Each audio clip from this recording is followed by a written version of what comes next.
So, was this my favorite episode of The Mandalorian? Absolutely not. Did I enjoy this episode? Chapter 15. I would say so. There's a lot to like, there's a lot to love, there's a lot to maybe forget about as soon as you turn off the episode, but at the end of the day, a pretty solid chapter in what has been a pretty solid season. Let's talk about Chapter 15, Episode 7, Season 2 of The Mandalorian. This is going to be a full spoiler discussion. This episode is pretty short and there is maybe not as much to talk about as with other episodes, so this video might be a little bit short, but we will be talking full spoilers for this episode. This is your official spoiler warning. Here we go. So as we saw in the last episode, we knew where this episode was heading. It was going to be Bill Burr and his character Migs Mayfield and an attempt to get the codes to find Moff Gideon's ship. We knew where this episode was heading. However, I will say, to Disney's credit, that I was genuinely surprised that the entirety of the episode was not another prison break. I was a little worried that this episode would follow the formula that Season 1 Episode 6 followed, with a prison break. But then I realized as the episode went along that, wait, he is in a New Republic prison, and therefore Cara Dune does have access to him. So to my genuine pleasure and surprise, that part of the episode was done in the first 5 minutes, and that's great. From there, we get some shots of Slave 1 flying through space. By the way, I've mentioned this before in previous videos. I adore Slave 1. It is my favorite ship in all of Star Wars, but we've never really gotten to see the inside of it other than maybe some shots in Attack of the Clones. So seeing the way that the ship rotates from vertical to horizontal and the inside rotates from vertical to horizontal, it's such a minor thing, but I loved that. I love how much attention Filoni and Favreau pay to detail, and it just makes the whole universe that much richer. I loved it. But they head to this planet called Morak, and there's basically a way to get the Imperial codes to find Moff Gideon's ship. Okay, pretty interesting. Now, while the general premise of this episode may feel a little bit more like filler, I actually personally didn't think so.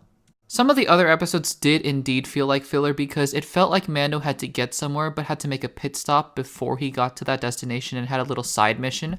For example, even when he's meeting Ahsoka, it is very much a side mission episode because Ahsoka's eventually like, well, just take him somewhere else. I'm not helpful. But this episode, while it's not essentially part of the main story, it is sort of a side quest. It is actually very essential to the overarching story that's going on. Mando needs to get the codes in order to find Moff Gideon. It's not like he does this side mission, gets the codes, and then someone tells him where Moff Gideon is.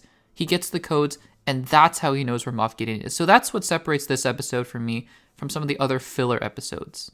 That being said, it does feel a little less significant overall. Maybe it's because the episode was a little bit shorter, as compared to something like Episode 1, which is not super consequential to the story other than getting Boba Fett's armor, which was pretty important, as we saw. But the brunt of that episode was about the Krayt Dragon, which doesn't come up again. But it was pretty long, and therefore it felt like a very self-contained story, and it was satisfying in that way. This episode feels like a nice next chapter in The Mandalorian, while not necessarily feeling like the best episode in itself, which is fine. I think it works. But also comparing it to the penultimate episode of last season, I think this doesn't really compare that well to it. Last season, Episode 7 really set up Episode 8 and got us hyped and excited for Episode 8. This episode, while it gets me excited for the finale, doesn't really get me more excited for the finale than Episode 6 did, to be quite honest with you. But that's okay. That's not what this episode was going to be about.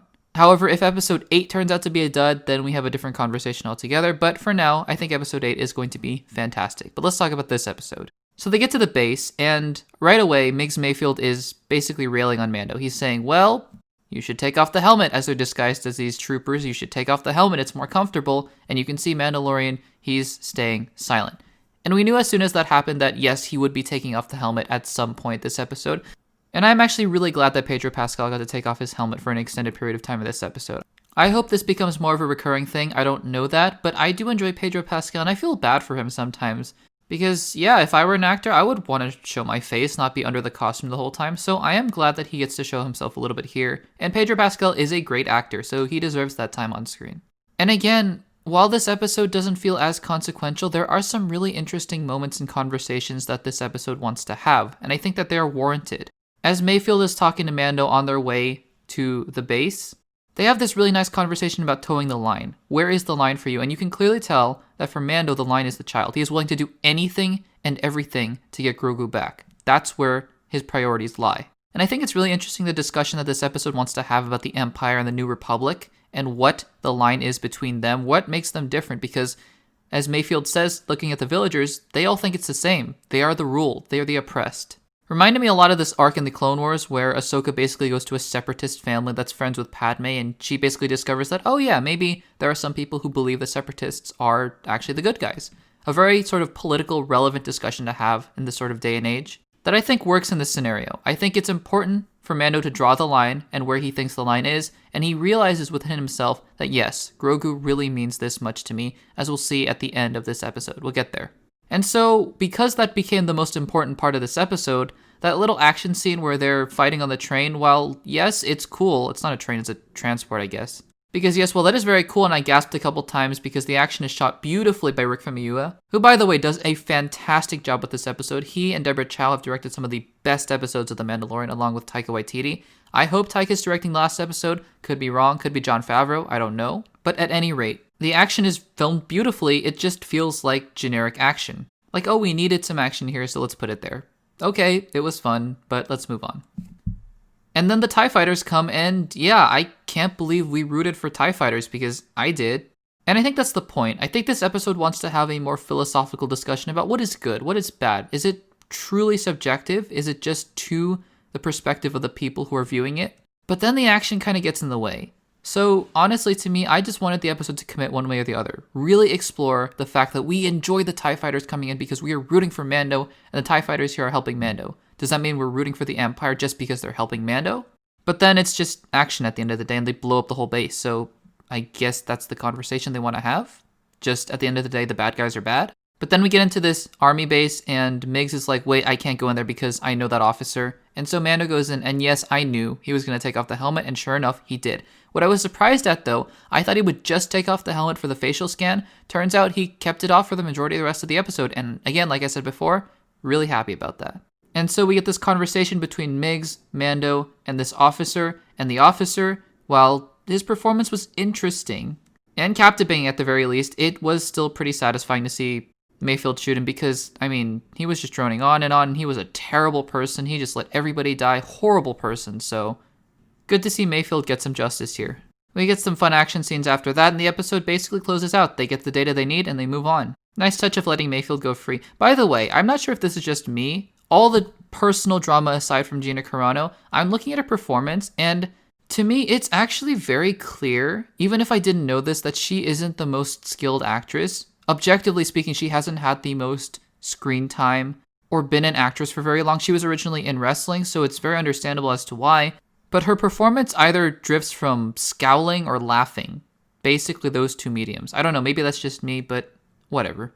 And yes, finally, we get the best scene of the entire episode, which is Mando's hologram transmission to Moff Gideon, where he basically spits back the same words that Gideon said to him in episode 7 or 8 of season 1, I believe episode 7. You have to imagine that Jon Favreau, when writing that monologue for Moff Gideon in episode 7 of season 1, had this exact scene in mind. They knew that this is where they were going to bring that line back. Especially the line where Mando says, "You don't know how much he means to me. You have no idea." I mean, that just fits so well. That's beautiful writing. That's great storytelling. So Jon Favreau, bravo about that, because that was great. And overall, we're setting up a finale. The finale is going to be exciting, I'm sure. I hope it's an hour long because episode 1 was 56 minutes, and I hope that this is going to be at least that long.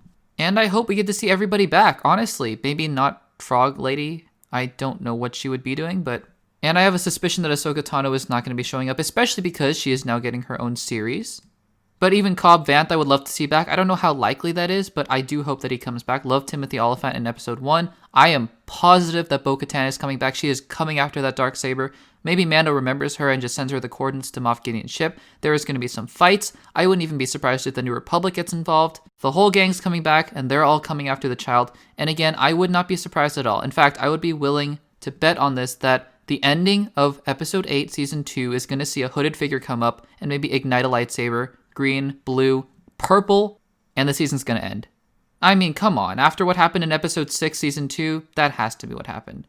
So again, overall, I enjoyed this episode, but looking forward to better things in the season finale.